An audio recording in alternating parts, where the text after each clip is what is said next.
اس صبح وہ اٹھی تو تازہ دم محسوس کر رہی تھی۔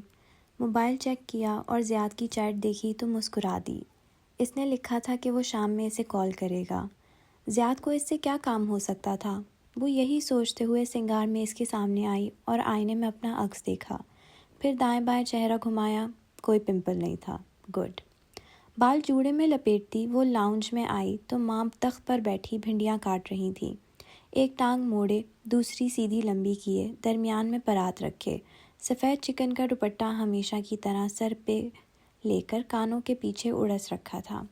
چہرہ اٹھا کے اسے آتے دیکھا تو فوراً فکر مندی سے بولی، افطاری کی تیاری نہیں کرنی؟ جو آج بہتر محسوس کر رہی تھی ایک دم بجھ سی گئی۔ ماں پھر سے بھولنے لگی تھی۔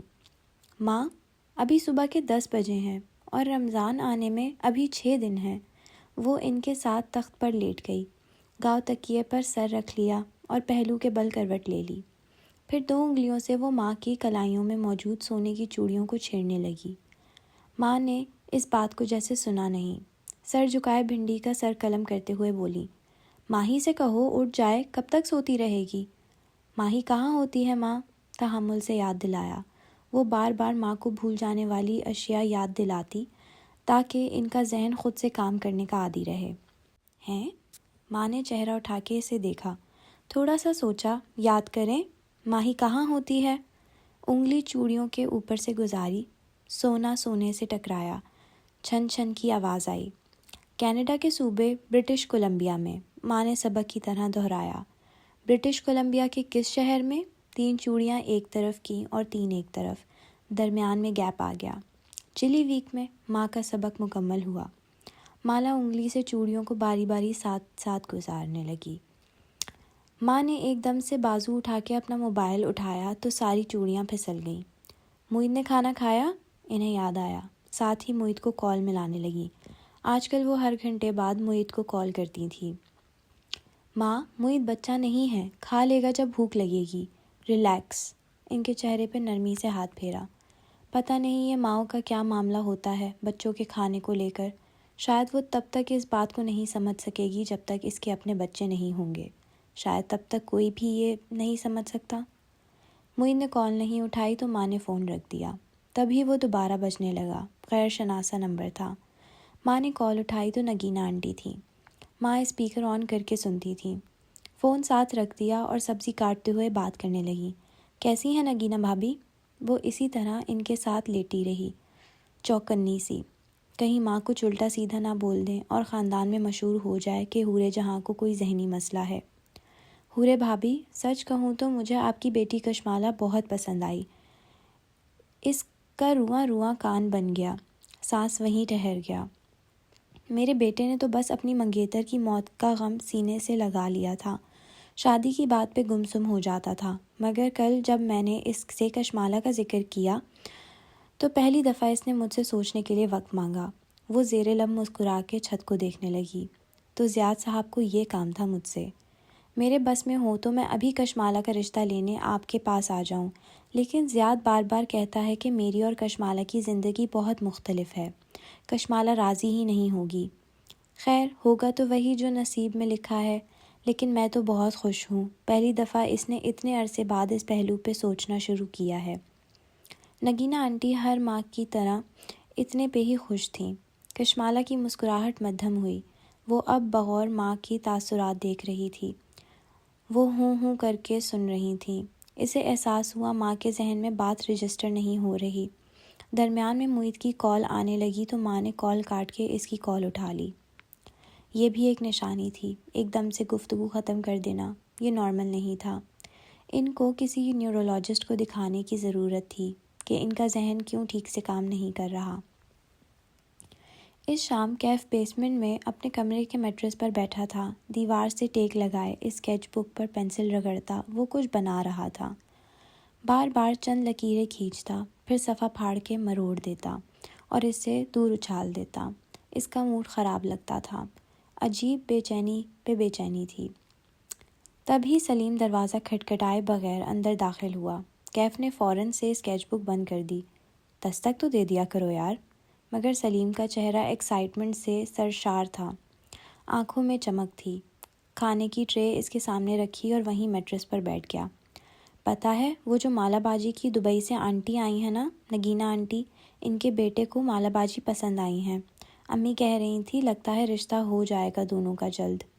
ملازمین کو ایسی باتیں کوئی نہیں بتاتا، وہ گھر کے ہر کونے میں موجود ہوتے ہیں، سوائے کام کا حکم سننے کے وہ ہر شے سنتے اور جذب کرتے جاتے ہیں، اور پھر آپس میں ڈسکس کرتے ہیں۔ ان کے مالک ان کی بہترین گوسپ ہوتے ہیں۔ وہ چونک گیا، کمر سیدھی کی۔ نام کیا ہے ان کے بیٹے کا؟ زید۔ سلیم نے دانت نکالے۔ اس تک خبر پہنچتے پہنچتے زیاد کا نام زید بن گیا تھا۔ اچھا وہ زیاد، ٹال اور ڈارک۔ وہ خاموش ہو گیا، چہرے کے زاویے عجیب سے ہو گئے۔ اسکیچ بک بیگ میں رکھ دی اور لیپ ٹاپ اٹھا لیا۔ سلیم نے للچاتی نظروں سے اس کے لیپ ٹاپ کو دیکھا اور قریب ہو کے سرگوشی کی۔ کوئی فلم دیکھیں؟ سنیما کھول رکھا ہے یہاں میں نے، جاؤ اپنا کام کرو، وہ ڈپٹ کے بولا۔ سلیم گڑبڑا کے پیچھے ہوا، پھر آنکھوں میں برہمی دوڑ گئی۔ کہہ کر کے اٹھا اور وہاں سے نکل گیا۔ کیف کچھ دیر لیپ ٹاپ پہ یوں ہی چند ٹیب کھولے بیٹھا رہا، پھر اسے بند کیا اور اسکیچ بک اٹھائے باہر آ گیا۔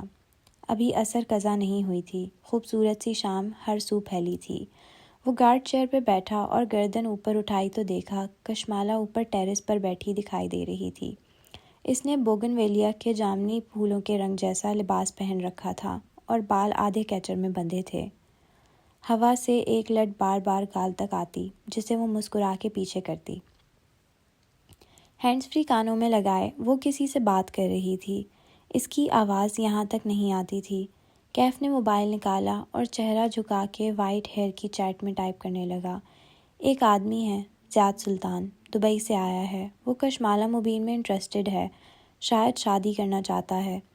اس کے بارے میں پتہ کرواؤ کہ یہ کون ہے، کہیں یہ ہمارے لیے کوئی مسئلہ تو نہیں بنے گا۔ میسج بھیج کے اس نے سپاٹ چہرے کے ساتھ اسکیچ بک کھول لی۔ جب طے تھا کہ وہ اس کی زندگی سے نفرت کے ساتھ دور چلا جائے گا تو کیا ضرورت تھی اپنا موڈ خراب کرنے کی؟ زیاد سلطان ہو یا کوئی اور، وہ جلد یا بدیر کسی اچھے انسان سے شادی کر لے گی جو اس کی زندگی میں دیانتداری کے ساتھ داخل ہوگا۔ اسے اس کے لیے تیار رہنا چاہیے۔ یہ سوچنا آسان تھا، کرنا مشکل۔ مالا کی ماں نے درست کہا تھا، ہر انسان اس دنیا کا سفر کرتے ہوئے اپنے زوج کو تلاش کر رہا ہے، لیکن سب کی تلاش کامیاب نہیں ہوتی۔ اس نے ایک اور صفحہ پھاڑ کے جھنجھلاہٹ کے ساتھ مروڑ دیا۔ زیاد کا نام جب سے سنا تھا سارا موڈ برباد ہو گیا تھا۔ زیاد کی کال آئی، اوپر ٹیرس پر بیٹھی مالا کے کانوں میں لگے ہینڈز فری میں ماہی پوچھ رہی تھی۔ اس نے نفی میں دائیں بائیں گردن ہلائی۔ ابھی تک تو نہیں، تم انتظار کر رہی ہو؟ ظاہر ہے مجھے سسپینس ہے، اب وہ دوسرا جوتا پھینک بھی دے۔ پتہ ہے کیا مالا، ماہی سوچ میں ڈوبی کہہ رہی تھی، مجھے زیاد جیسا آدمی تمہاری ٹائپ کا نہیں لگا کبھی۔ تمہیں ہمیشہ سے کسی اور طرح کا بندہ چاہیے تھا۔ اچھا، وہ ہنس دی۔ مثلاً کیسا؟ میں زیاد کو زیادہ نہیں جانتی، بس جتنا اسے سوشل میڈیا پہ فالو کیا ہے اس سے مجھے وہ کافی سنجیدہ سا لگتا ہے۔ زیاد سلطان اس وقت اپنے لاہور والے گھر کے ایک کمرے میں بیٹھا تھا۔ میز پر کتابیں پھیلائے وہ لیپ ٹاپ کے کی بورڈ پر انگلیاں چلا رہا تھا۔ کافی کا بھاپ اڑتا مگ ساتھ رکھا تھا، آنکھوں پہ ریڈنگ گلاسز لگائے ہوئے تھے، بال جیل لگا کے سیٹ کر رکھے تھے۔ سیاہ پینٹ پہ نیلی پولو شرٹ پہنے وہ کام میں مصروف دکھائی دیتا تھا، ہر وقت کام میں گم رہنے والا۔ دفعتاً زیاد کی انگلیاں تھمیں۔ اس نے گردن گھما کے اپنے موبائل کی بجھی ہوئی سیاہ اسکرین کو دیکھا۔ اس کے لبوں پہ مسکراہٹ بکھر گئی۔ چند لمحے وہ سوچتا رہا۔ وہ رائٹر ہے اور گہری فلسفیانہ کتابیں پڑھتا رہتا ہے۔ زیاد نے کچھ دیر سوچنے کے بعد موبائل اٹھا لیا اور گلاسز اتار کے سائڈ پہ رکھ دیے، پھر پیچھے کو ٹیک لگا لی۔ اس کے آس پاس کمرے کی دیواروں پر اونچے بک شیلف دکھائی دے رہے تھے جو بے تحاشا کتابوں سے بھرے تھے۔ وہ بے باک اور کیئر فری سا نہیں ہے، بلکہ دھیمے مزاج کا ہے، سوچ سمجھ کے بولنے والا لگتا ہے۔ کشمالہ کے نام کی چیٹ کھول کے وہ چند لمحے سوچتا رہا، بار بار کال کے بٹن کی طرف انگلی بڑھاتا، پھر رک جاتا اور کھڑکی سے باہر دیکھنے لگتا جہاں شام کی مدھم روشنی میں نیم منور سا لان دکھائی دے رہا تھا۔ گہری باتیں کرنے والا سادہ انسان۔ اس نے ایک میسج لکھا اور سینڈ کا بٹن دبا دیا۔ بس ایک فقرہ، لمبی چوڑی بناوٹی تمہید کے بغیر۔ وہ عمر میں تم سے 1-2 سال ہی بڑا ہوگا، مگر وہ تمہارے مقابلے میں زیادہ سنجیدہ لگتا ہے مجھے۔ فون رکھ کے زیاد نے ریڈنگ گلاسز دوبارہ سے پہن لیے اور زیر لب مسکراتے ہوئے لیپ ٹاپ کی طرف متوجہ ہو گیا۔ وہ ایک اچھی جاب کرتا ہے، ساتھ لکھتا بھی ہے، یعنی جاب اور شوق کو ساتھ ساتھ لے کر چلنے والا بیلنس قسم کا آدمی ہے۔ زیاد ٹائپ کرتے ہوئے گاہے بگاہے ایک نظر بجھے ہوئے موبائل پہ ڈال لیتا، جیسے اسے کشمالہ کے جواب کا انتظار تھا۔ اپنی پوسٹ اور اسٹیٹس اپ ڈیٹس سے وہ مجھے کوئی رومانٹک انسان نہیں لگتا، پریکٹیکل سا لگتا ہے، حقیقت پسندی سے ہر چیز کا جائزہ لینے والا، جیسے تم لیتی ہو۔ میرا رشتہ نہیں ہو رہا یہاں، ہم تمہاری بات کر رہے ہیں۔ وہ برا مان گئی۔ مالا ہنس دی۔ ہاں، مجھے بھی زیادہ سنجیدہ اور پریکٹیکل سا لگا، لیکن تم نے یہ کیوں کہا کہ وہ میری ٹائپ نہیں ہے؟ میں بھی سنجیدہ اور پریکٹیکل ہوں۔ وہ انگلی پر لٹ مروڑتے ہوئے نیچے نظر آتے لان کو دیکھتے ہوئے الجھی سی کہہ رہی تھی۔ کیا ماہی مالا کو مالا سے زیادہ جانتی تھی؟ نہیں مالا، تم ایمبیشیس ہو، تم ایک جگہ رک کے نہیں رہ سکتی، تم آگے بڑھنے اور اونچے خواب دیکھنے کا شوق ہے۔ کشمالہ کی نظر نیچے گیٹ کے ساتھ کرسی پر بیٹھے کیف پہ پڑی۔ اس کے ابرو ناگواری سے تنے تھے۔ وہ ٹانگ پر ٹانگ جمائے بیٹھا، اسکیچ بک گھٹنے پر رکھے اس پر تیز تیز پینسل چلا رہا تھا۔ تمہیں ایسے مرد پسند ہیں جن کے اندر گرو کرنے کا جذبہ ہو، ایسے مرد جو ٹھہرے پانی کی طرح ایک لگا بندھا سا کام نہ کرتے رہیں۔ کیف گردن ترچھی کیے پینسل کو 2 انگلیوں میں پکڑے ایک خاص زاویے پہ رکھ کے چلا رہا تھا، پھر رک گیا، مایوسی سے نفی میں سر ہلایا اور زچ انداز میں صفحہ پھاڑ دیا۔ تمہیں ایسا انسان چاہیے جو ناکام یا سست نہ ہو، بلکہ وہ اپنے کیریئر میں ترقی کر رہا ہو۔ کیف نے تھک کے اس پھٹے ہوئے صفحے کو دیکھا، پھر اسے مروڑ کے میز پر اچھال دیا۔ وہ شدید مضطرب نظر آتا تھا۔ یہ نہیں ہے کہ تمہیں کوئی امیر کبیر بندہ چاہیے، او نو، چاہے وہ چند ہزار بھی کماتا ہو، لیکن کام کرتا ہو، اس کا کچھ اپنا ہو، کوئی کام، کوئی شوق۔ کیف اب گردن دوسری طرف ترچھی کیے نئے صفحے پر اوپر نیچے لکیریں کھینچ رہا تھا۔ ایسا آدمی جو فوکسڈ ہو، وہ فضول مشغلوں میں اپنا وقت نہ ضائع کرے، وہ دیکھنے میں بھی اچھا ہو، لیکن اس سے زیادہ اس کے مینرز اچھے ہوں، لاپرواہ اور بے ترتیب سا نہ ہو، اٹھنے بیٹھنے کا ڈھنگ آتا ہو۔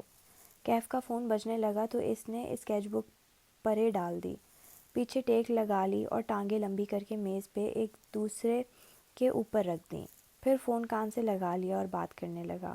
اور وہ صرف بک سمارٹ نہ ہو، اسٹریٹ سمارٹ بھی ہو، اور اس سمارٹنس کو وہ اپنے کام کے لیے استعمال کرے، خود کو ضائع نہ کرے۔ تمہیں مالا کھڑے پانی جیسے مرد نہیں پسند، تمہیں ہر پل آگے بڑھنے والے مرد پسند ہیں، اور زیاد میں یہ سب کچھ ہے۔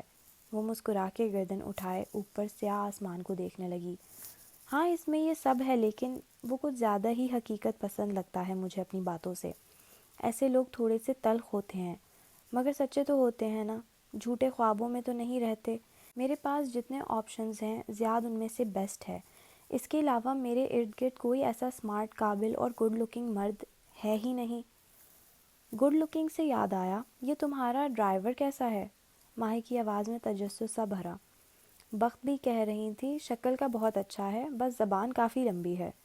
شرم کرو، وہ میرا ڈرائیور ہے، اور تمہیں اچھی طرح پتہ ہے کہ، آواز آہستہ کی، وہ میرا گارڈ بھی ہے۔ ماہی نے افسوس سے گہری سانس لی۔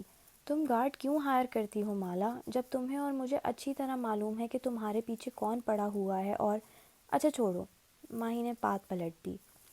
جانتی تھی یہاں ان دونوں کی لڑائی ہو جانی تھی۔ یہ بتاؤ تمہیں وہ کیسا لگتا ہے؟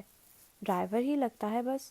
اس نے نیچے بیٹھے کیف کو دیکھا، وہ مدھم آواز میں کسی سے فون پہ بات کر رہا تھا، لبوں پر مسکراہٹ تھی، اب وہ قدرے ریلیکس نظر آ رہا تھا۔ ہاں، لیکن وہ کوئی غریب لاچار سا ملازم نہیں ہے، اچھے خاندان کا ہے، صفورہ کا کزن ہے۔ پھر وہ تمہیں چھوڑ کے نہیں گیا، تمہارے لیے دوسرے شہر میں شفٹ ہو گیا۔ کیا کہنا چاہ رہی ہو؟ یہی کہ مرد بہت سادہ ہوتے ہیں، اتنا تردد کسی عورت کے لیے وہ تب ہی کرتے ہیں جب یا تو انہیں مالی منافع نظر آئے یا ان کا کسی پہ دل آ جائے۔ کیف بیچارے کو لمبی چوڑی تنخواہ تو مل نہیں رہی تم سے، پھر وہ کیوں تمہارا گارڈ بنا ہوا ہے؟ ماہی اور ماہی کی ساری دنیا پہ شک کرنے کی عادت، اف، وہ صرف اپنی جاب کر رہا ہے۔ ویسے بھی میرا خیال ہے اس نے لہجے کو سرسری سا بنایا۔ اس کی زندگی میں کوئی لڑکی پہلے سے ہے، اسی سے فون پہ لگا رہتا ہے۔ اوہ، یعنی تم اس کی کالز پہ نظر رکھتی ہو؟ سلیم کی کالز پہ تم نے کبھی نظر نہیں رکھی، وہ بھی تو ملازم ہے۔ ماہی یار، کیا مسئلہ ہے؟ میں زیاد کی بات کر رہی ہوں اور تم کیف کو درمیان میں لے آئی ہو۔ کیونکہ تم زیاد کی بات اب کر رہی ہو۔ ہماری ہر ویڈیو کال میں تم آدھا وقت مجھے یہ بتاتی ہو کہ کیف کتنا سمارٹ ہے اور تمہیں اس کے نئے بزنس کے فیل ہو جانے کی کتنی فکر ہے۔ میں تم سے بات ہی نہیں کر رہی۔ اس نے خفگی سے فون بند کر دیا۔ پھر دیکھا زیاد کا میسج آیا ہوا تھا۔ وہ اس سے کال کرنے کا پوچھ رہا تھا۔ ہاؤ ڈیسنٹ، اس نے شور لکھ کے میسج بھیجا تو فوراً سے زیاد کی کال آ گئی۔ کیسی ہیں آپ کشمالہ؟ اپنا نام اس کی زبان سے بہت منفرد لگا، اور اچھا بھی۔ امید ہے میں نے آپ کو ڈسٹرب نہیں کیا ہوگا۔ نہیں، ایسی کوئی بات نہیں، وہ ہلکے سے ہنس دی۔ آپ بتائیں، کوئی کام تھا آپ کو؟ جی ایک کام تھا، سوچا آپ سے مشورہ لے لوں۔ ذرا ٹھہر کے بولا، پہلے بھی آپ کے مشورے کی وجہ سے میں دوبارہ سے لکھنے لگا ہوں۔ چلیں، مجھے خوشی ہے کہ میرا مشورہ آپ کے کام آیا۔ وہ واقعی اس کے لیے خوش ہوئی تھی۔ دراصل ہم آج کل یہاں میرے دادا کے گھر رہ رہے ہیں۔ وہ بہت دھیما بولتا تھا، ٹھہر ٹھہر کے۔ میرے ابو بھی آئے ہوئے ہیں اور سب رشتہ دار امی ابو سے ملنے آتے رہتے ہیں۔ گھر میں کافی رش ہوتا ہے، یہاں میں سکون سے کام نہیں کر سکتا۔ اب جتنے دن چھٹی پہ آیا ہوں اتنے دن کام بھی تو کرنا ہے۔ آپ کسی کافی شاپ سے بھی کام کر سکتے ہیں۔ جی لیکن کافی شاپس میں آپ ایک حد تک بیٹھ سکتے ہیں، وہاں شور بھی ہوتا ہے۔ میں سوچ رہا تھا لاہور میں کوئی اچھی کو ورکنگ اسپیس تو ہوگی۔ جی لاہور میں ایسی بہت سی جگہیں کھل گئی ہیں، بلکہ میرے ایک کلاس فیلو نے بھی گلبرگ میں اپنی پوری بلڈنگ بنائی ہے۔ اس میں جم بھی ہے اور ریسٹورنٹ بھی۔ گریٹ، آپ مجھے وہ جگہ دکھا سکتی ہیں؟ شور، میں ابھی عاصم سے بات کرتی ہوں۔ عاصم؟ وہی میرا کلاس فیلو جس نے اپنی کو ورکنگ اسپیس بنا رکھی ہے؟ اوہ وہ، اوکے۔ مگر ایسے معاملات میں کسی کا ریفرنس ہونا بہتر ہوتا ہے۔ اگر آپ کے پاس وقت ہو تو آپ ساتھ چل سکتی ہیں، اس نے عام سے لہجے میں کہا۔ لیکن کشمالہ نے فون کان سے ہٹا کے دیکھا۔ کیا یہ مجھ سے ملنے کا بہانہ ہے؟ میں چیک کر کے بتاتی ہوں۔ ظاہر یہ اس سے ملنے کا بہانہ تھا۔ وہ مسکرا کے عاصم کو کال منانے لگی۔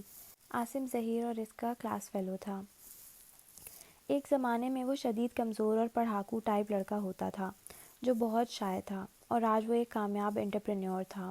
اس نے 3 سال پہلے ایک کو ورکنگ اسپیس کی بنیاد رکھی تھی جو آج کامیابی سے چل رہی تھی۔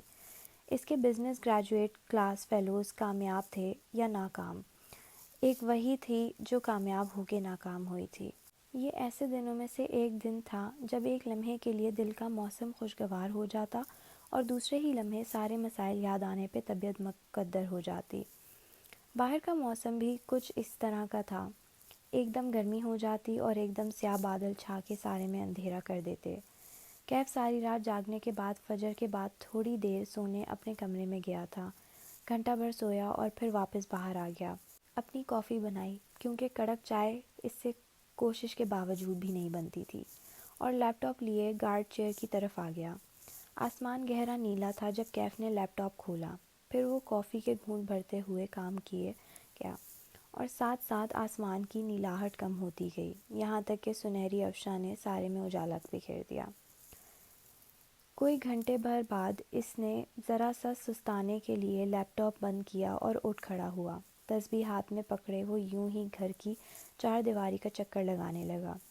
عقاب جیسی آنکھیں اطراف کے گھروں کا جائزہ لے رہی تھیں۔ گیٹ کے قریب اس نے گردن اونچی کر کے باہر جھانکا۔ سب خاموش اور نارمل تھا، اور تب ہی اس کی نگاہ گیٹ سے باہر گئی۔ ڈرائیو وے پر خون گرا تھا۔ کیف اپنی جگہ ساکت ہو گیا، پھر تیزی سے گیٹ کھولا مگر باہر نہیں نکلا۔ قدم وہیں زنجیر ہو گئے۔ گیٹ کے ساتھ بھی خون پھیلا تھا، بڑے بڑے سرخ قطرے سڑک تک جاتے تھے، وہاں جا کے خون ختم ہو جاتا تھا۔ جو بھی تھا، اس نے بڑی مہارت سے سڑک سے گیٹ تک خون پھینکا تھا۔ وہ خون پھلانگتا ہوا باہر نکلا اور بھاگتا ہوا سڑک تک آیا، پھر ایڑیوں پر چاروں طرف گھوما۔ سڑک سنسان پڑی تھی، آس پاس کوئی بھی نہ تھا۔ اس نے جھنجھلا کے سڑک کی تار کول کو پیر سے ٹھڈا مارا۔ یہ کس نے کیا اور کب؟ وہ یہیں تھا ساری رات، فجر کے بعد تھوڑی دیر کے لیے وہ سویا تھا۔ کیا یہ تب ہوا تھا؟ اس نے مڑ کے دیکھا، سارا گھر خاموش پڑا تھا۔ سلیم بھی سو رہا ہوگا۔ کسی کو علم نہیں تھا اور ہونا بھی نہیں چاہیے۔ اسے خاموشی سے یہ جگہ صاف کرنی تھی۔ ہاں، وہ کشمالہ مبین کے لیے کام نہیں کرتا تھا، لیکن وہ اسے پریشان نہیں کرنا چاہتا تھا۔ صبح 10 بجے کے قریب جب کشمالہ تیار ہو کے باہر نکلی تو وہ کار کے ساتھ ٹیک لگائے حشاش بشاش سا کھڑا تھا۔ ایک نظر کشمالہ کو دیکھا تو نگاہ وہیں ٹھہر سی گئی۔ وہ سر جھکائے پرس میں کچھ تلاش کرتی باہر نکل رہی تھی۔ اس کے بال آدھے کیچر میں بندھے تھے اور چند لٹیں چہرے کے دائیں بائیں گر رہی تھیں۔ اس نے آج ہلکا فیروزی لباس پہن رکھا تھا اور پیروں میں سفید بلاک ہیلز تھیں۔ پرس کی زپ بند کرتے ہوئے اس نے چہرہ اوپر کیا تو سبز آنکھیں کیف کی طرف اٹھیں۔ اس نے کشمالہ کو کافی دن بعد ہلکے پھلکے میک اپ میں دیکھا تھا۔ کہاں جانا ہے بیبی؟ نہیں، آج میں خود چلی جاؤں گی۔ وہ ڈرائیونگ ڈور کے قریب آئی، لیکن کیف نے ہاتھ ہینڈل پر رکھ لیا۔ کشمالہ نے چونک کر اسے دیکھا۔ آپ اکیلی نہیں جائیں گی؟ میں ساتھ جاؤں گا۔ اس کا چہرہ سنجیدہ تھا۔ میں نے کہا نا آج ضرورت نہیں ہے، اس نے نرمی سے کہا، لیکن ہاتھ نہیں بڑھایا۔ آپ کو مجھ پہ اعتبار ہے یا نہیں؟ وہ اس کی آنکھوں میں دیکھتے ہوئے پوچھ رہا تھا۔ اس کے عقب میں سورج تھا۔ کشمالہ کی آنکھیں دھوپ سے چھوٹی ہو گئیں۔ ہے، اس نے سر ہلایا۔ کیف 2 قدم آگے آیا۔ دھوپ کا راستہ رک گیا۔ سورج اس کے پیچھے چھپ گیا۔ اب وہ سامنے تھا اور ارد گرد کوئی تپش نہ تھی، وہ چھاؤں میں تھی۔ میں ساتھ جاؤں گا بیبی، آپ پیچھے ہٹ بیٹھیں۔ اس نے چابی کے لیے ہاتھ بڑھایا۔ کشمالہ نے چابی اس کے ہاتھ میں تھما دی۔ وہ واقعی اس کی زندگی آسان بنا دیتا تھا۔ گلبرگ جانا ہے، ایک کو ورکنگ اسپیس ہے وہاں کام کاج کے نام سے۔ کیف ڈرائیو کرتا رہا اور وہ باہر دیکھتی رہی۔ لاہور عجیب شہر تھا۔ یہاں پنجاب کے بہت سے رنگ بکھرے تھے۔ اسلام آباد مختلف تھا۔ وہاں 3 کلاسز تھیں، 2 کلاسز امرائی کی تھیں اور تیسری لوور مڈل کلاس یعنی عام لوگوں کی۔ عام لوگوں کی کلاس ہر جگہ نظر نہیں آتی تھی، البتہ امرائی کی دونوں کلاسز ہر طرف چھائی ہوئی تھیں۔ ایک ایلیٹ کلاس شدید لبرل تھی اور دوسری ایلیٹ کلاس شدید مذہبی طبقے پہ مشتمل تھی، جن میں اسکالرز اور پڑھے لکھے تبلیغی شامل تھے۔ یہ دونوں امیر کلاسز ایک ساتھ بڑھی ہوئی تھیں۔ اسلام آباد ایک بہت چھوٹا شہر ہے۔ وہاں کی ایلیٹ میں کوئی نہ کوئی کسی نہ کسی کا اسکول فیلو نکل آتا ہے۔ اسلام آباد کے ایلیٹ اسٹوڈنٹس عموماً ہائی اسکول سے imported drugs, math, ice, ecstasy اور کینابیس پہ لگ جاتے ہیں۔ ان کے والدین ان کی عادات سے عموماً صرف نظر کرتے ہیں، کیونکہ وہ اپنے بچوں کو ایسے اسکولز میں اس لیے پڑھاتے ہیں تاکہ ان کے اسکول فیلوز کے والدین سے تعلقات بنا کے وہ فائدہ اٹھا سکیں۔ لاہور ایسا نہیں تھا۔ یہاں بہت سی کلاسز تھیں۔ گو کہ اسلام آباد کی طرح لاہور میں بھی ایلیٹ 2 حصوں میں تقسیم تھی، ایک شدید مذہبی اور دوسرے شدید لبرل۔ لیکن یہاں کی ایلیٹ میں لبرل زیادہ تھے اور ان کے اسکولز بھی ویسے ہی تھے جیسے اسلام آباد کے۔ البتہ لاہور میں ایک بہت بڑا طبقہ دوسرے شہروں سے آنے والی فیملیز کا تھا جو اپنا معیار زندگی بہتر بنانے بڑے شہر آئے تھے۔ ان کی اکثریت کی گزشتہ نسل نے لاہور آتے ہی قبیل کلچر کو اپنا لیا تھا، کیونکہ وہ اپنے احساس کمتری دور کر کے لاہوریوں کے رنگ میں رنگنا چاہتے تھے۔ سو انہوں نے اپنے اقدار سے پیچھا چھڑانا شروع کر دیا۔ ان کی وہ گزشتہ نسل اب بوڑھی ہو رہی تھی اور نئی آنے والی نسل ان سے کہیں زیادہ دین سے دور تھی۔ اس نئی نسل کی اکثریت اپنے والدین کے گاؤں، قصبے یا چھوٹے شہر کا نام لینے میں شرمندگی محسوس کرتی تھی۔ لاہور میں 2 ہی تفریحی تھیں، ریسٹورانٹ اور شاپنگ مال، اور نئی نسل بس انہی میں پڑی تھی۔ ایک اور طبقہ اسٹوڈنٹس کا تھا، ہاسٹلز میں مقیم اسٹوڈنٹس کا۔ ان میں سے بھی اکثریت لاہور سے باہر چھوٹے شہروں کی تھی۔ جب یہ شروع میں لاہور آئے تھے تو لڑکے باجماعت نمازیں پڑھتے تھے، ان کی چھوٹی چھوٹی داڑھیاں ہوتی تھیں اور لڑکیوں کے سر پر حجاب ہوتے تھے۔ پھر ان میں سے کچھ ہی تھے جو اپنی ویلیوز پہ قائم رہے۔ آہستہ آہستہ نمازیں مصروفیت میں کھو گئیں، داڑھیاں شیو ہو گئیں اور حجاب اتر گئے۔ لاہور میں پڑھنے والے اسٹوڈنٹ میں سے قریباً 60% لڑکے لڑکیاں فائنل ایئر تک پہنچنے سے پہلے ہی سگریٹ اور ڈرگز پہ لگ جاتے ہیں، اور ان کے چھوٹے شہروں میں مقیم ماں باپ اس امر سے ناواقف ہوتے ہیں۔ وہ ہر ماہ اپنے بچے کو ہاسٹل کے اخراجات کے لیے پیسے بھیجتے ہیں، جن میں سے ایک بڑا حصہ ڈرگز پہ خرچ ہوتا ہے۔ لاہور آنے والے تمام اسٹوڈنٹس اپنی تعلیم مکمل نہیں کرتے۔ ڈرگز پر لگنے والے اکثر اسٹوڈنٹس درمیان میں ہی اپنا تعلیمی سلسلہ توڑ دیتے ہیں، مگر بہت سے اسٹوڈنٹس نشے کی لت کے باوجود تعلیم مکمل کر لیتے ہیں۔ ایسے میں وہ تمام گریجویٹس جو ڈرگز کرتے ہوں چاہے نہ کرتے ہوں، چاہے وہ مذہبی ہوں چاہے لبرل ہوں، پیسہ کمانے کے وقت ان سب کا ایک سا ہی حال ہوتا ہے، قسمت اور بخت سب سے زیادہ چلتا ہے، اور پھر بات محنت اور قابلیت کی آتی ہے۔ کچھ گریجویٹس کو نوکری مل جاتی ہے اور کچھ کہیں سے پیسے جوڑ کر کاروبار شروع کر لیتے ہیں، لیکن ایک بہت بڑا طبقہ بے روزگار نوجوانوں کا ہے جن کو کام نہیں ملتا۔ کچھ نے پڑھائی مکمل کی تھی اور کچھ نے درمیان میں چھوڑ دی۔ وہ نوکری کرنے کی اہلیت نہیں رکھتے اور کاروبار کرنے کے لیے ان کے پاس اگر سرمایہ ہے تو جگہ نہیں۔ یہ نوجوان نکمے یا سست نہیں ہوتے، ان کے پاس بس اتنے وسائل نہیں ہوتے کہ یہ اپنے کام کو ترقی دیں۔ ان میں سے بہت سے ایسے ہوتے ہیں جن کے پاس آئیڈیاز ہوتے ہیں اور انہوں نے اپنا چھوٹا موٹا کام شروع بھی کر رکھا ہوتا ہے، کوئی آن لائن جاب کرتا ہے تو کوئی آن لائن بزنس۔ ان سب کا سب سے بڑا مسئلہ یہ ہوتا ہے کہ ان کے پاس کام کرنے کے لیے جگہ نہیں ہوتی، گھر میں کام کرنے سے سستی کا شکار رہتے ہیں، مگر آفس بنانے کا سرمایہ نہیں ہوتا۔ ایسے میں وہ اپنے کام کو ترقی کیسے دیں؟ ایسے لوگوں کے لیے ترقی یافتہ ممالک میں کو ورکنگ اسپیسز بنائی جاتی ہیں، جہاں وہ کرائے پہ آفس فلور، سنگل آفس یا ایک سنگل ڈیسک بھی لے سکتے ہیں اور وہاں سکون سے بیٹھ کے اپنا کام کر سکتے ہیں۔ یہ کانسیپٹ پاکستان میں چند برس پہلے متعارف ہوا تھا، اور جیسے جیسے آن لائن کام بڑھتا جا رہا تھا یہ کانسیپٹ ترقی کرتا جا رہا تھا۔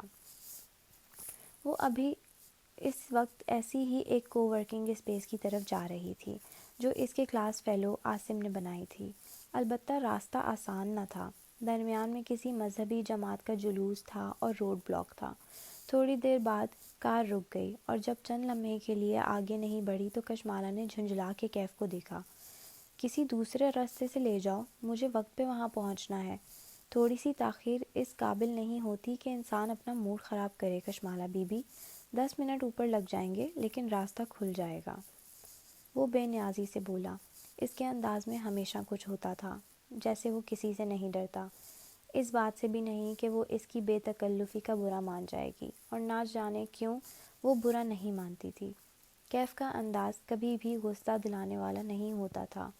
اور ہاں، میں نے سی سی ٹی وی کے لیے کہلوا دیا ہے، ہم آج مبین منزل کے تمام داخلی دروازوں پہ کیمرے لگوا رہے ہیں۔ ہاں وہ تو لگوانے تھے، لیکن خیریت کچھ ہوا ہے کیا؟ وہ چونکی۔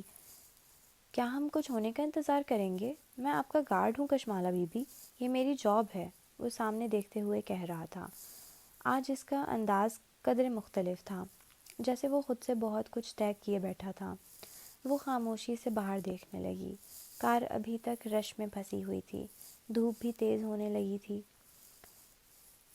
اے سی کے باوجود اسے گھٹن ہونے لگی۔ تمہارا بزنس پلان کیسا جا رہا ہے؟ باہر دیکھتے ہوئے اس نے سرسری سا پوچھا۔ وہ چونکا، چہرے کی سنجیدہ لکیریں قدرے نرم پڑی، گہری سانس اندر کھینچ کے خارج کی۔ شاید میں نہیں کر پاؤں گا، ایک نقطے پہ ذہن سٹک ہو گیا ہے، جو میں کرنا چاہتا ہوں وہ دنیا کے لیے قابل قبول نہیں ہوگا، اور جو دنیا کے لیے قابل قبول ہے اس کو کرنے کے لیے دل نہیں مانتا۔ کشمالہ نے سوچتی نظروں سے اس کے کندھے کی پشت کو دیکھا، پھر اسٹیئرنگ پہ جمے اس کے ہاتھوں کو۔ یہ نوجوان اتنا ٹیلنٹڈ تھا، لیکن صرف اس لیے کہ اس کے پاس وسائل نہیں تھے یا آج تک ناکام تھا۔ اسے افسوس ہوا۔ بتاؤ کہاں پھنسے ہو؟ شاید میں تمہاری مدد کر سکوں، وہ دوستانہ انداز میں بولی۔ کیف چند لمحے خاموش رہا۔ بطور آرٹسٹ آپ کو رنگ کیوں اچھے لگتے ہیں؟ وہ ونڈ اسکرین کے پار سڑک کو دیکھتے ہوئے پوچھ رہا تھا۔ وہ اس سوال کا پس منظر نہیں سمجھ پائی، لیکن اسے جواب دینا تھا۔ کیونکہ رنگوں کی اپنی ایک زبان ہوتی ہے، ہر رنگ بات کرتا ہے۔ ایک بچہ وائپر لیا آیا اور جلدی جلدی کار کی ونڈ اسکرین پر سرف والا پانی اسپرے کرنے لگا۔ اس سے پہلے کہ وہ لوگ منع کر دیں۔ آپ کا فیوریٹ رنگ کون سا ہے؟ سرخ۔ جواب جتنی جلد آیا وہ چونکا۔ سیٹ بیلٹ کی وجہ سے اس نے بددقت گردن پوری موڑے کشمالہ کو دیکھا۔ اس کی آنکھوں میں حیرت تھی، تعجب تھا، جیسے اس سے اس جواب کی توقع نہیں تھی۔ سرخ کیوں؟ کیف نے لہجے کو عام سا بنا لیا، البتہ اس کا دل زور سے دھڑکا تھا۔ گردن کے بال کھڑے ہو گئے۔ کیونکہ سرخ رنگ گفتگو کرتا ہے، وہ باہر دیکھتے ہوئے کہنے لگی۔ بچہ دوسری جانب سے آ کے ونڈ اسکرین کا بقایا حصہ صاف کر رہا تھا۔ اور کیا کہتا ہے سرخ رنگ؟ وہ سانس رو کے سن رہا تھا۔ سرخ کہتا ہے، مجھے یاد رکھو، یہ رنگ توجہ کھینچتا ہے، یہ تاریخ میں لکھا جاتا ہے۔ ریڈ رائڈنگ ہوڈ کا چوگا کسی اور رنگ کا ہوتا تو یاد نہ رہتا، ریڈ شوز والی لڑکی کے جوتے سیاہ ہوتے تو بھول جاتے، لیکن ان کی رنگت کی سرخی نے انہیں یاد رکھوایا۔ سرخ خون کا رنگ ہے اور آگ کا بھی۔ یہ لباس یا میک اپ میں ہو تو بتاتا ہے کہ اس کو کسی خاص موقع کی وجہ سے پہنا گیا ہے۔ جب آپ سرخ پہنتے ہیں تو آپ کے جانے کے بعد بھی آپ کا ذکر کیا جاتا ہے۔ ٹریفک کا راستہ کھل گیا۔ کیف نے شیشہ نیچے کر کے بچے کو 100 روپے کا نوٹ پکڑایا اور کار سست روی سے آگے بڑھا دی۔ مگر بہت سے لوگ سرخ سے غیر آرام دہ بھی ہوتے ہیں۔ وہ کہتے ہیں کہ سرخ ٹو مچ ہے، جسٹ ٹو مچ۔ اس کی آواز میں تلخی تھی، چبھن تھی۔ لوگوں کے لیے تو ہر چیز ٹو مچ ہوتی ہے، لوگوں کے سننے والے پیچھے رہ جاتے ہیں۔ انسان کو وہی رنگ پہننا چاہیے جس کے لیے اس کا دل چاہے۔ لیکن تمہارے بزنس پلان کا اس سے کیا تعلق؟ نہیں، بزنس کے لیے نہیں پوچھ رہا تھا، کسی کو کچھ گفٹ کرنا تھا۔ رنگ ڈیسائیڈ نہیں ہو رہا تھا۔ اس کا لہجہ بدل گیا۔ اب وہ عام لابالی سے کیف کا لہجہ بن گیا۔ وہ دونوں جانتے تھے کہ وہ سچ نہیں کہہ رہا، لیکن مالا ایسی باتیں نہیں کریدتی تھی۔ اسے کیا؟ وہ دونوں ایک ساتھ عاصم کے آفس میں داخل ہوئے۔ وہ دبلا پتلا سا پستہ کٹ جوان گلاسز لگاتا تھا۔ کشمالہ کو دیکھ کے گرم جوشی سے اٹھ کھڑا ہوا، پھر کیف کو دیکھ کے ٹھٹکا۔ آنکھوں میں ناسمجھی بھرا سوال اترا۔ کیف اطراف کا جائزہ لیتے ہوئے کھڑکی تک آیا، باہر جھانکا۔ سڑک چند فلورز نیچے تھی۔ پھر باتھ روم تک گیا، دروازہ کھول کے اندر دیکھا، پھر دروازہ بند کیا اور کشمالہ کی طرف مڑا۔ آپ بیٹھیں، میں باہر ہوں، سنجیدگی سے کہہ کے دروازے کی طرف بڑھا۔ کشمالہ؟ عاصم حیرت سے ہنسا۔ تم نے باڈی گارڈ رکھ لیا ہے؟ اوف کیف! اس سے قبل کہ کشمالہ معذرتی انداز میں کچھ کہتی، کیف دروازے سے واپس آیا اور اس کے سامنے آ کھڑا ہوا۔ پھر گردن نیچے کر کے عاصم کو گھورا۔ جی رکھ لیا ہے، کوئی مسئلہ ہے کیا؟ عاصم کی مسکراہٹ سمٹ گئی۔ نفی میں سر ہلایا۔ نہیں، no problem. How are you Kashmala? Kaif اسے گھورتے ہوئے باہر نکل گیا۔ میں ٹھیک ہوں۔ اچھا، میرا کزن آنے والا ہوگا، تم نے اس کو اپنا بہترین کارنر آفس دکھانا ہے، ڈسکاؤنٹ بھی اور پروٹوکول بھی۔ آنکھوں سے اشارہ کیا۔ وہ تھوڑی سی نروس تھی۔ زیاد سے اتنے دن بعد ملاقات ہو رہی تھی اور اسے نگینہ آنٹی کی کہی باتیں یاد تھیں۔ سر جی آپ فکر ہی نہ کریں، میں سمجھ گیا ہوں۔ تھوڑی دیر بعد وہ عاصم کے ساتھ مین لابی میں کھڑی تھی۔ دونوں کی نظریں لفٹ کے بند دروازوں پہ تھیں۔ زیاد چند منٹ لیٹ آیا تھا۔ کوئی اور ہوتا تو وہ بہت برا مانتی کیونکہ وہ وقت پہ پہنچتی تھی، لیکن یہ زیاد تھا۔ یہ طے تھا کہ کشمالہ اس کی بات کا برا نہیں مان سکتی تھی۔ لفٹ کے دروازے حسس کی آواز سے کھلے۔ چند افراد باہر نکلے، ان میں زیاد سلطان بھی تھا۔ اس نے سن رکھا تھا کہ بعض لوگ کسی محفل میں آتے ہیں تو اپنی شخصیت کے سحر سے چراغوں میں روشنی نہیں رہنے دیتے۔ تمام نگاہیں ان کی طرف اٹھتی ہیں اور پھر واپس نہیں لوٹتی۔ وہ بھی ایسا ہی تھا۔ وہ لفٹ سے نکلا اور دائیں بائیں چہرہ گھمایا، پھر سامنے دیکھا تو کشمالہ سے نظر ملی۔ وہ ہلکا سا مسکرا دیا۔ اس کی مسکراہٹ میں شناسائی بھی تھی اور ممنونیت بھی۔ وہ متوازن قدم اٹھاتا اس کی طرف آیا۔ وہ آج بھی ویسا ہی لگ رہا تھا، دراز قد اور ہینڈسم۔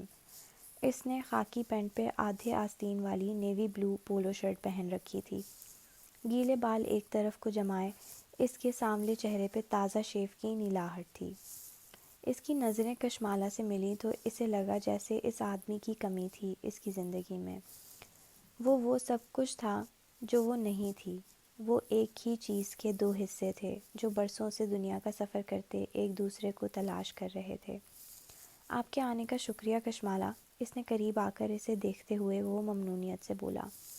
وہ کتنا دھیما اور شائستہ تھا۔ وہ نو پرابلم کہتے ہوئے تعارف کروانے لگی۔ یہ عاصم ہے، میں نے آپ کو بتایا تھا نا اس کے بارے میں۔ ہائے زیاد، عاصم نے گرم جوشی سے ہاتھ بڑھایا۔ زیاد نے مسکرا کے اس سے ہاتھ ملا لیا۔ اور میں کیف جمال ہوں۔ کشمالہ چونک کے مڑی۔ اسے تو وہ بھول ہی گئی تھی۔ وہ ان سے تھوڑا فاصلہ رکھ کے ان کے پیچھے چل رہا تھا، خود ہی آگے آیا اور ہاتھ بڑھا دیا۔ وہ مسکرا نہیں رہا تھا، بلکہ اس کی چپتی ہوئی نظریں زیاد سلطان کے اوپر جمی تھیں، گویا اندر تک اتر رہی ہوں۔ زیاد نے اسی رسمی مسکراہٹ کے ساتھ ہاتھ ملایا اور شائستگی سے پوچھنے لگا، آپ بھی یہاں کام کرتے ہیں؟ وہ دونوں ایک دوسرے کے آمنے سامنے کھڑے تھے۔ کوئی عجیب سا تناؤ ان کے درمیان حائل تھا۔ نہیں، میں کشمالہ بیوی کے ساتھ ہوں۔ اپنا ہاتھ علیحدہ کر کے کیف پیچھے ہوا، چہرہ ہنوز سنجیدہ تھا۔ زیاد، یہ کیف ہے، میرا ڈرائیور بھی اور اسسٹنٹ بھی۔ کچھ تھا جو کشمالہ کو اچھا نہیں لگا تھا۔ چند لمحے پہلے تک کشمالہ اور زیاد دو تھے، ایک دوسرے کا گمشدہ حصہ۔ اسے دو کا تکون بنانا اچھا نہیں لگا تھا۔ ڈرائیور کے لفظ پہ زیاد چونکا، پھر اس نے سر سے پیر تک ایک نظر کیف پہ ڈالی۔ کشمالہ جانتی تھی اس ایک نظر میں وہ کیف جمال کو اسکین کر رہا تھا۔ اچھا لگا آپ سے مل کے کیف، زیاد نے اسی رسمی مسکراہٹ کے ساتھ سر کو جنبش دی۔ کیف اب بھی نہیں مسکرایا، اسے گھورتے ہوئے دو قدم پیچھے ہو گیا۔ ہم اوپر جا کے آفس دیکھتے ہیں۔ کیف تم یہیں رکو، کشمالہ نے تحکم سے کہا، ساتھ ہی آنکھوں سے گھورا بھی، تو وہ وہیں رک گیا۔ عاصم انہیں لیے ایگزیکٹو لفٹ کی طرف آ گیا، جہاں سے انہوں نے ٹاپ فلور پر جانا تھا۔ وہ آگے چلنے لگا اور وہ دونوں اس کے پیچھے۔ آنٹی کیسی ہیں؟ زیاد اس کے کندھے کے ساتھ ساتھ چل رہا تھا۔ اس کے پرفیوم کی خوشبو ساری راہداری میں پھیل گئی تھی۔ ٹھیک ہے بس۔ یہ ایک ایسا سوال تھا جس کا جواب دینے سے دل عجیب سا ہو جاتا تھا۔ کیا بتائے اور کتنا بتائے؟ امی بتا رہی تھی ان کی بات ہوئی تھی تو آنٹی کچھ اچھا محسوس نہیں کر رہی تھی۔ وہ نرمی سے دھیما دھیما سا بولتا تھا، اتنا کہ اگر وہ شور میں بھی بولے تو شاید کشمالہ کو آواز ہی نہ آئے۔ وہ ٹھیک ہو جائیں گی، اس نے زیاد سے زیادہ خود کو تسلی دی۔ وہ عمارت کے ٹاپ فلور میں داخل ہوئے تو وہاں گہما گہمی تھی۔ ایک طرف مغربی طرز کی کافی شاپ کے نقشے پہ کیفیٹیریا بنا تھا، دوسری جانب جم کی طرف جاتا دروازہ تھا۔ ہر طرف روسٹ ہوئے کافی بینز کی خوشبو پھیلی تھی۔ ہماری کو ورکنگ اسپیس میں مختلف طرح کے لوگ اپنا اپنا کام کرتے ہیں۔ عاصم ان کے آگے چلتا ہوا اپنی بلڈنگ کی خصوصیات بتا رہا تھا۔ آپ کو سارا دن کافی اور چائے فری ملے گی، جتنی چاہے آرڈر کریں۔ ایک ورکنگ شفٹ میں انسان کتنی کافی پی سکتا ہے؟ 2 کپ، شاید 3 کپ؟ زیاد متاثر ہوئے بغیر بولا۔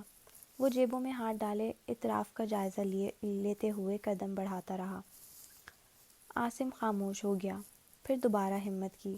جم کی ایکسس فری ہے، ہمارے پاس سوئمنگ پول بھی ہے، اس کے علاوہ میٹنگ رومز بھی ہیں۔ آپ کو کسی سے ملنا ہو تو آپ اپنی مرضی کا میٹنگ روم بک کر سکتے ہیں۔ کانفرنس کے لیے ہم کانفرنس رومز بھی مہیا کرتے ہیں۔ ہماری ایپ پہ جا کے آپ چند گھنٹے کے نوٹس پہ کوئی بھی روم بک کر سکتے ہیں۔ نہیں، مجھے کسی سے نہیں ملنا، تنہائی میں سکون سے بیٹھ کے کام کرنا ہے، وہ طائرانہ نگاہوں سے اطراف کا جائزہ لیتے ہوئے کہہ رہا تھا۔ عاصم اب کے واقعی خاموش ہو گیا۔ پھر وہ انہیں سیڑھیوں کے ذریعے ٹاپ سے نچلے فلور پر لے آیا۔ کارنر میں ایک گلاس ڈور کھولا تو سامنے چھوٹا سا آفس نظر آیا۔ کشمالہ نے اندر قدم رکھا تو آنکھوں میں ستائش ابھری۔ آفس کی دیواریں گرے تھیں، جن پر چند پینٹنگز آویزاں تھیں۔ ایک طرف سفید ورک ٹیبل اور ایگزیکٹو چیئر رکھی تھی، دوسری جانب کسی مہمان کو بٹھانے کے لیے کرسی رکھی تھی۔ دیوار پہ چند کیبنٹس بنی تھیں اور دروازے کے مقابل دیوار پر مستطیل کھڑکی کی نصب تھی۔ عاصم نے کھڑکی کے بلائنڈز اوپر کیے تو سورج کی روشنی نے سارے کمرے کو منور کر دیا۔